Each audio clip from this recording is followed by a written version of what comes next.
হয় না, দেখেন নিজেদের সাথে মিলে কিনা। এই পাঁচটা শর্ত যদি পাওয়া যায়, মুহূর্তেই আপনার তো আরো সে যে নক করবে।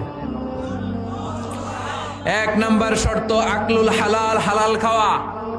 কি খাওয়া? আমরা দুইটাই খাই, হালালও খাই হারামও খাই। বেশি খাই কোনটা?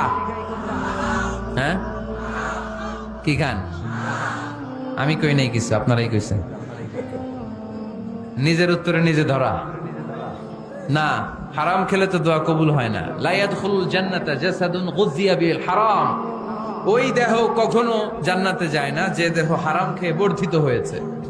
কেন দোয়া কবুল হয় না? মিলিয়ে নেন নিজের জীবনের সাথে, জাস্ট একটু মিলিয়ে নেন, খেয়াল করেন। আকলুল হালাল এক নাম্বার শর্ত। ইউর ইনকাম শুড বি হালাল, ইউর ফুড শুড বি হালাল, ইউর ড্রিঙ্কস শুড বি হালাল, ইউর ফ্ল্যাট শুড বি হালাল, your bank balance should be হালাল। চিল্লায় বলেন ঠিক কিনা?